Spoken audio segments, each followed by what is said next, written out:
Hey, what's up guys? Tyler here with Secureteam.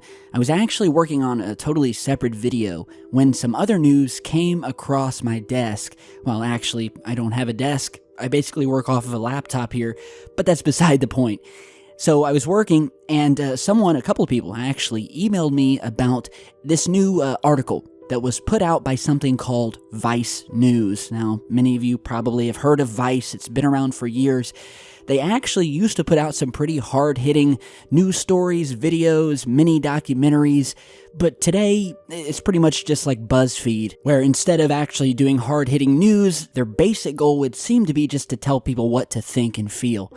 And after this new article, that opinion of mine at least has been reinforced. And I'll tell you why. Maybe I'm being biased here, but I'll let you judge after we go over this article. So here it is right here. It's called, quote, "Looking for Aliens in the Arctic and Antarctic," with the subheader reading, quote, "With UFO sightings and temperatures on the rise, an artist discovers why the cold poles are hotspots for extraterrestrial life." And so just from reading that, you might get the idea, okay, well, maybe this is like a cool article about why Antarctica and the North Pole as well are so mysterious.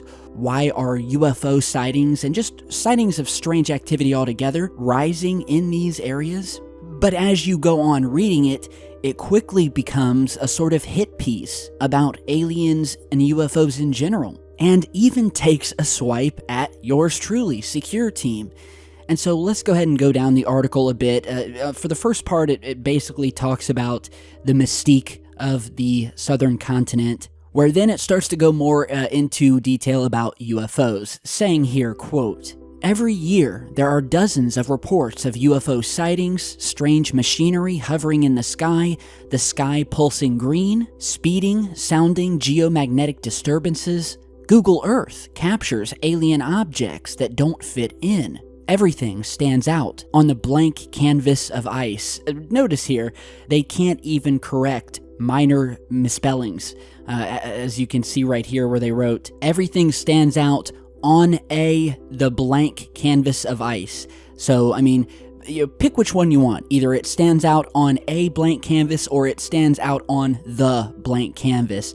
Like I said, guys, I mean, Vice used to be like a hard-hitting place, but now they can't even write proper sentences. And yet, apparently, we're all supposed to take them at their word that they know more about aliens and UFOs than most of us researchers, but I digress.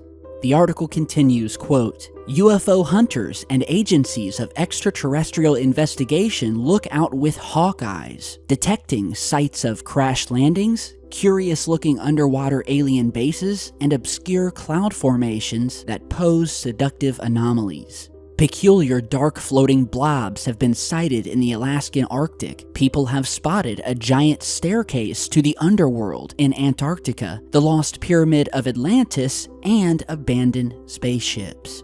Okay, so we'll go back to this part here in a minute, but as you can see, the very next thing they show is an embedded video of mine that many of you will probably remember. In fact, it's one of my most viewed videos, over 3 million views, titled "What Crash Landed Over the Antarctic?" And I posted this back in March of this year, where we had discovered on Google Earth this massive and very mysterious object that was obviously covered in snow and ice, but that had carved a path behind it, having traveled over 1,000 feet from a mountain that looked as if something had hit it or crashed into it. And so in that video, I posed the question, what could this be? It certainly did look like a crash site, or at least something had crashed through or from the mountainside. And did it relate to all the other mysterious things that we've documented happening around Antarctica, from UFO sightings, mystery artificial structures, uncovered or sticking out of the barren snow? And well, you can go ahead and watch that video down below. I basically ask a question, okay? That's what we do here on the channel. I never said that it was an alien spacecraft or anything of that nature. I said, what could it be? So they show the video here, and I thought, okay, cool, they're featuring Secureteam, you know? But right below it, that sentiment quickly changed when I saw that they had written this, saying, quote, "Videos such as those by channel Secureteam construe conspiracy from faulty photographs." And I gotta say, this kind of hurt. No, but seriously, they're basically taking a cheap shot at this channel and others like it who simply pose questions, who don't go along with the status quo, and who know something strange has been happening surrounding specifically the North and Southern poles. And just to add here, right below where they said that about Secureteam, they wrote, quote, "For a long time, these lapses of imagination were not simply caused by conspiracy theories, but by explorers' personal accounts, filtered and distorted by mist, deep freeze, and distance." And so once again, another cheap shot, basically calling anybody, even the very explorers and eyewitnesses, who as well have stated that they have seen unnatural, unearthly things at both poles. Well, apparently, according to Vice, they who have actually been on the ground are apparently suffering from lapses of imagination, and that anything strange seen by even eyewitnesses down on the ground at one of these poles were just filtered and distorted by, quote, "mist, deep freeze, and distance." You know, I wonder how these explorers and these people who, not just us here who have found strange things in satellite photos, the personal accounts of those who have actually been there, but those who have been there on the ground themselves, how would they feel that Vice, of all people, is speaking for them and telling them that they didn't see what they saw, and that what they saw was, well, nothing more than a mirage, or whatever the hell they're talking about here, what you saw was filtered and distorted by mist, deep freeze, and distance. Finally ending the article by basically stating that there is no alien activity and that the only aliens surrounding the North and South poles are us. And that strange sightings via things like Google Earth satellite images or NASA or ESA data and the, quote, "mistakes of social media are testaments to the mistruths construed from faulty photographs." There is that sentence again. Construed from faulty photographs. Now, that's what they said earlier when they took that jab at Secureteam, saying again, quote, "Videos such as those by Secureteam construe conspiracy from faulty photographs." So apparently, and it's funny because they use the phrase faulty photographs, and yet they post a video showing perfectly legitimate imagery of this anomaly in Antarctica. When I hear faulty, I think glitch, or I think image stitching, or in other words, an image from one of these satellites where things get all warped or stretched, and it's made to look like something it's not. But that's not what we have here in this specific video. This is an actual object. You can see the trail being left behind it. There is no faultiness in this image. So even their jab at Secureteam completely falls apart because there is absolutely nothing faulty about this particular satellite image. Furthermore, I think it's an extremely bold statement to say, and apparently Vice knows something that we don't, that the only aliens, or UFO activity for that matter, that millions of people around the world have seen is nothing more than a product of us.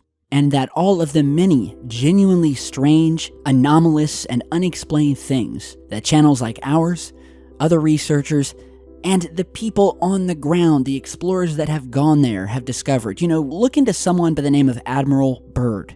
And I've spoken about him many times on the channel. Back in 1947, he went on an expedition to the South Pole, a part of something called Operation High Jump, where they had this massive fleet of Navy ships accompanying them. And before they could even reach the area of Antarctica they were heading to, they suddenly ended the expedition and basically fled back towards America, where later on Richard Byrd declared that it was imperative for the United States to initiate immediate defense measures against hostile craft originating from the north and southern polar regions.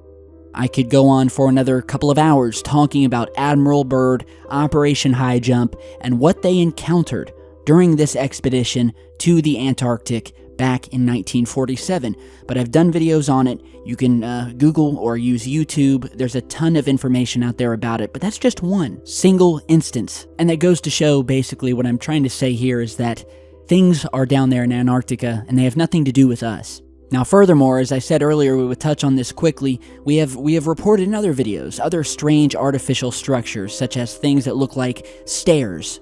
We did a video about this here, or this strange grid pattern that was popping up out of the ice. We've spoken about the many entrances we have found chiseled into the mountains in these empty, barren areas of Antarctica, some of them in the shape of flying saucers, and that these objects have been spotted flying near to and from. And speaking of this object here that they decided to use in their article, we have found evidence of other crashed sites. One in particular I can think of is what you're seeing here, again taken from satellite imagery of what looked like a line of tanks parked or stopped in front of what looks like an object that had crashed and skidded across the ice before coming to a stop. And again, this is not a faulty image, quote unquote. This is not a glitch. This is just another one of these mysterious satellite photographs snapped of a single instance in time. We don't know what happened before or after. All we know is what it looks like. And, well, again, I mean, when it comes to the topic of the North and South Pole, we could go on and on. But I do want to thank Vice for the free views to one of my videos and for proving just how obvious it is that you know nothing about UFOs or aliens or this phenomenon in general, and then maybe you should stick to what you know, and even I don't know what that is. So you guys tell me what you think. Stay tuned. I've got more videos in the works. I'm going to get back to the other one I was working on. Throw me a like, turn on notifications, and I'll see you all back in just a bit.